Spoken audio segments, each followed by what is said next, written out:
Hello hello hello hello hello skit நல்லா இருந்துச்சா? Skit మీకు నచ్చిందా? நீங்களாம் சொல்ல மாட்டேங்கிறீங்களா? మీరు చిన్నపిల్లలు అందరూ చెప్పట్లేదు. ஓகே, இன்னைக்கு உங்களோட பெரியவங்களாம் நல்ல குழந்தைங்க மாதிரி என்ஜாய் பண்ணி இந்த ஸ்கிட்டை మీకంటే పెద్దవాళ్ళే చిన్నపిల్లలాగా ఎంజాయ్ చేస్తున్నారు అసలుకి. இப்போ சரியான வழி எதுன்னு தெரிஞ்சுக்கிட்டீங்களா? ఇప్పుడు సరైన దారి ఏంటని మీరు కనుక్కున్నారా? கடைசியா ஒரு அங்கிள் வந்து சொன்னாங்கல்ல, எது சரியான வழி? చివరిగా ఒక అంకుల్ వచ్చి చెప్పాడు కదా, ఏది సరైన దారి? இயேசு தான் இந்த உலகத்துல சரியான வழி, சரியா? మరి ఈ లోకంలో యేసయ్యని వెంబడించడమే, యేసే సరైన దారి. நம்ம நிறைய சூழ்நிலையில என்ன பண்ணுவோம், ஒரு கண்ணு தெரியாத ஆள்கிட்ட போய் வழி கேட்குற மாதிரி நம்ம ஃப்ரெண்டு ஒருத்தன் ஸ்கூல்ல இருப்பான்.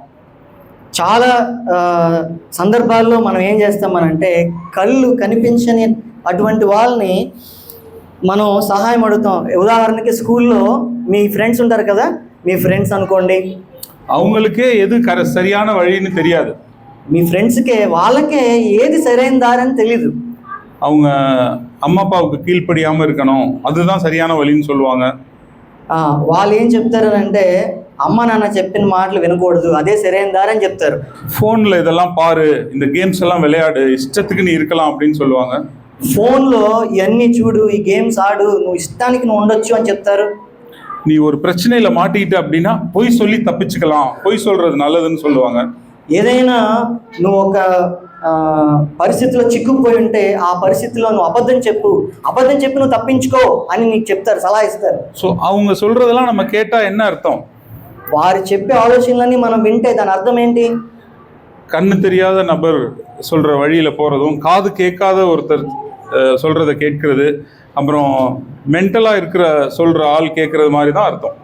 అది ఏ విధంగా ఉంటుందంటే, ఒక గుడ్డి వ్యక్తి, కళ్ళు కనిపించని వ్యక్తి దారి చూపించడం లాగాను, చెవిటి వ్యక్తి, వినిపించని వ్యక్తి మనల్ని గైడ్ చేసినట్టుగా, డైరెక్ట్ చేసినట్లుగానో, లేదా మైండ్ సరిగ్గా పనిచేయని వ్యక్తి మనకు ఆలోచన చెప్పినట్లుగా ఉంటుంది. கடைசியா அந்த அங்கிள் வந்து ரொம்ப கேர்ஃபுல்லா ஆயிட்டாங்க. చివరిగా ఈ అంకుల్ చాలా జాగ్రత్త పడ్డాడు, చూసారా? உங்களுக்கு காது கேட்கும்ல சார்? మీకు వినిపిస్తుంది కదా సార్ బాగా అని అడిగాడా? கண் நல்லா தெரியுமான்னு செக் பண்ணாங்க.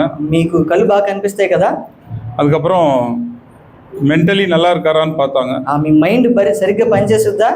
அதுக்கப்புறம் தான் அவர் சொல்றதை ஃபாலோ பண்ணாங்க. ఆ తర్వాతనే ఆయన చెప్పిన మాటలు. அதனால நீங்க வந்து இயேசு கிறிஸ்துவை பத்தி யார் சொல்றாங்களோ, சபையில வீட்டில் அப்படி சொல்ற வழியில போறது தான் உங்களுக்கு நல்லது. కనుక యేసుక్రీస్తు గురించి ఎవరైతే చెప్తున్నారో వాళ్ళు చెప్పే మార్గమే సరైన మార్గం. மத்தேயு 7:13-15 தான் உங்களோட தீம் வசனம். ఇక్కడ మత్తయి సువార్త 7:13-15 మనకి మన అంశం యొక్క వచనము. நம்ம ஸ்கூல்ல இருக்க ஃப்ரெண்ட்ஸ் சொல்ற பாதை, இந்த உலகம் சொல்ற பாதையெல்லாம் ரொம்ப பெரிய பாதையா இருக்கும். స్కూల్లో మన ఫ్రెండ్స్ వీళ్ళందరూ చెప్పే మార్గం అనేది అది విశాలమైన మార్గం.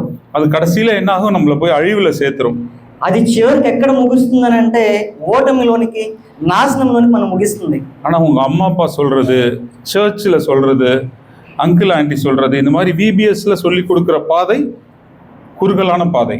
కానీ మీ ఇంట్లో అమ్మా నాన్న చెప్పేవి, చర్చిలో మరి అంకుల్స్ వాళ్ళు చెప్పే బైబిల్లో ఉన్న మాటలు, అవన్నీ కూడా ఏంటనంటే ఇరుకు మార్గానికి సంబంధించిన మాటలు. ஆரம்பத்தில் உங்களுக்கு அது கஷ்டமா போற மாதிரி தெரியும். మరి ఆరంభంలో అవన్నీ చాలా కష్టంగా మీకు అనిపించవచ్చు, కానీ முடிவு ரொம்ப நல்லா இருக்கும். ఆ ముగింపు చాలా బాగుంటుంది. சரி, நம்ம எல்லாரும் இப்போ எந்த பாதையில போகணும்? సరే, ఇప్పుడు మనం అందరం కూడా ఏ దారిలో వెళ్ళాలి?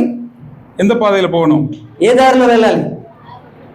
நேரோ வே. అవును, வெரி குட். ఇరుకు మార్గం. ஓகே, இப்போ வந்து அடுத்தது அங்கிள் ஒரு அருமையான பாட்டு உங்களுக்கு சொல்லி தர போறாங்க. ఆ తర్వాత ఒక అంకుల్ మీకు ఒక మంచి పాట నేర్పించబోతున్నారు. ఓకే, చిల్డ్రన్லாம் கொஞ்சம் எந்திரிச்சு நிக்கலாமா? పిల్లలందరూ మీరు లేచి నుంచుంటారా? ஒரு ஆக்ஷன் சாங் நம்ம பார்க்கலாம். మనం ఒక యాక్షన్ పాట మనం చూడబోతున్నాం. தேங்க்யூ. இன்ட்ரடக்ஷன் நீங்களே சொல்லுங்க, நான் ட்ரான்ஸ்லேட் பண்ணுறேன். ஃபஸ்ட்டு நிற்க சொல்லுங்கள், அது